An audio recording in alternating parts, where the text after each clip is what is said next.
All right, let's dive right in. Welcome back, everyone. Today, we are breaking down a highly tactical preview of the upcoming August 28th clash between the Tampa Bay Buccaneers and the Jacksonville Jaguars. If you are the kind of fan who loves getting into the weeds, really digging into the structural X's and O's of the game and seeing how these tactical blueprints collide, well, you're in the perfect place. We are completely skipping the generic talking points today. Instead, we're looking at the exact specific conditions both of these teams need to execute to control the gridiron. But okay, let's address the elephant in the room right out of the gate. How exactly do you preview a game when there is zero verified regular season data? I mean, we can't just rely on last year's 2025 narratives to prove 2026 offensive identities or coaching tendencies or even defensive quality. It just doesn't work that way. So rather than inventing facts or guessing about the rosters, we have to look at conditional tactical paths. Basically, we're analyzing what absolutely has to happen schematically for either side to seize control of this game.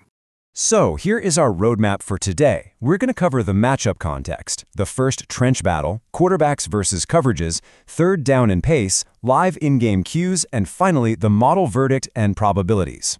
Section 1, the matchup context.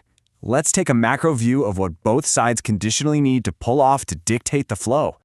Now, what's really fascinating here is the direct contrast in objectives. It's like a giant chess match. Look at Jacksonville. Their absolute primary path to victory is early down efficiency. They desperately need protection that doesn't force them to scrap their route concepts, and they need just enough rushing success to keep their play-action game credible. On the flip side, look at Tampa Bay's defensive blueprint. Their entire goal is to force Jacksonville into highly predictable passing situations, and they want to do it without over-committing rushers. They're aiming to create pressure with a light box, which means they can drop extra numbers into coverage and just totally exploit that leverage. To properly track who is actually winning that chess match on game day, we need to focus on specific metrics, especially EPA per play, expected points added, and success rate. EPA measures the true value created by a play, while success rate tells us if a play meaningfully improved the down and distance. And I cannot emphasize this enough. Sustainable efficiency is just infinitely more valuable than a single flashly 20-yard gain. I mean, sure, a massive explosive play is great for the highlight reel, but an offense that repeatedly gets stuck behind schedule, they're going to remain incredibly vulnerable. Moving on to Section 2, the first trench battle. With our big picture context set, let's zoom in on our very first micro-tactical duel, the Jacksonville offensive line squaring off against the Tampa Bay defensive front. Make no mistake, this battle in the trenches is going to be fierce. Now, since we don't have verified personnel deployments yet, we aren't obsessing over individual blocker versus rusher matchups. Instead, we are looking for process signals. We're talking about run stuffs for zero gain, yards generated before contact, and line movement on double teams. Most importantly, keep an eye on how often Jacksonville is forced to keep extra protectors back in the backfield. The absolute core issue here isn't just raw rushing attempts. It's about whether the line is creating manageable down and distances so the offense can actually deploy its full arsenal of pass catchers. If Tampa Bay can successfully execute this specific three-step sequence, they're going to gain massive leverage. Step 1, stop the run without stacking the box. Step 2, hurry the quarterback using just a base four-man rush. If they pull that off, well, Step 3 unlocks completely. Their safeties are suddenly totally freed up to stay over the top and completely eliminate explosive routes. Jacksonville's absolute best counter to this is to run the ball efficiently without sacrificing eligible receivers, rapidly identify the pressure, and use built-in hot answers to totally disrupt Tampa Bay's rhythm. Section 3, quarterbacks versus coverages. Let's flip the field now and look at how Tampa Bay's passing attack matches up against Jacksonville's secondary and their pressure schemes. For Tampa Bay, the name of the game is maintaining a clean pocket and hitting catchable, early down throws to move the chains before they even sniff a third down. Jacksonville, of course, wants to make that a complete nightmare. So what do we chart here? We need to watch Jacksonville's pre-snap shell disguises and their post-snap rotations. Are they sitting in a two-high look or rotating down to single-high? We also have to track their blitz and simulated pressure frequency.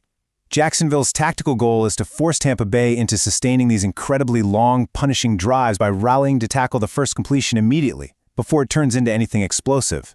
So how we interpret the outcomes of these passing plays is absolutely vital. Turnovers can be incredibly fluky in a one-game sample. A defense that earns contested, long-yardage throws and constantly creates hurried decisions, late reads, and tipped passes, they deserve way more credit than a defense that just happens to fall on a lucky fumble. We really have to separate sustainable, repeatable process from volatile, one-off highlights. All right, Section 4, third down and pace. This brings us perfectly to the hidden variables that literally always separate teams in a close contest: high leverage downs and the speed of play. And this brilliantly illustrates why looking solely at a team's third down conversion percentage is pretty much entirely misleading. You have to look at the required distance. A team living in 3rd and 2, they retain their run options, their quick game answers, and they have the flexibility to be super aggressive on 4th down. But a team stuck in 3rd and 9, that completely exposes the quarterback to elevated sack risks, coverage-induced throwaways, and highly risky turnover-worthy decisions. The distance literally dictates the playbook. Beyond just down and distance, we have to talk about pace and field position. Now, pace has to be observed live. You cannot assume it from last year's data. We'll be measuring neutral game state seconds between snaps, and importantly, how an offense responds right after an incompletion. Faster pace can mean more possessions, sure, but if it just leads to a quick 3-and-out punt, it's totally counterproductive. And when it comes to the red zone, look, a touchdown off a turnover-generated short field does not prove an offense has magically solved their opponent. The truly repeatable signals are whether they can generate red zone entries through ordinary methodical drives and avoid negative plays once the field compresses. Section 5. Live in-game cues. Let's see how all of this builds into a conditional matrix for reading the game live as it unfolds during those critical first 30 minutes. Consider this your live in-game cheat sheet. In the first quarter, separate out those first 2 non-garbage possessions. For Jacksonville, your positive cue is efficient standard down plays and a highly protected quick decision passing game. For Tampa Bay, it's repeated early down completions. Now, if the Jaguars jump out to an early lead, they absolutely must retain their play action and avoid automatically running into negative plays, because that would just gift Tampa Bay those predictable pass scenarios we talked about. If the Bucs take the lead, Jacksonville has to avoid the trap of indiscriminately rushing their tempo right after a sack or an incompletion. Early leads are only durable if they are backed by repeatable processes. But what if it's deadlocked at 0-0, or just a really tight one-score game at 60 minutes? Honestly, throw all those broad pregame expectations right out the window. If it gets late and close, the game is going to be decided by this specific checklist. Who has the remaining timeout inventory? Who holds the net field position advantage? The team that has been consistently creating shorter third downs all game long is going to have the far more flexible closing script. 4th down conversion thresholds and kicker conditions will completely eclipse any broader statistical expectations at that point. Section 6. Model verdict and probabilities. Transitioning into our final section, let's take a look at the fixture-specific model estimates based on the rigorous conditional analysis we've just laid out.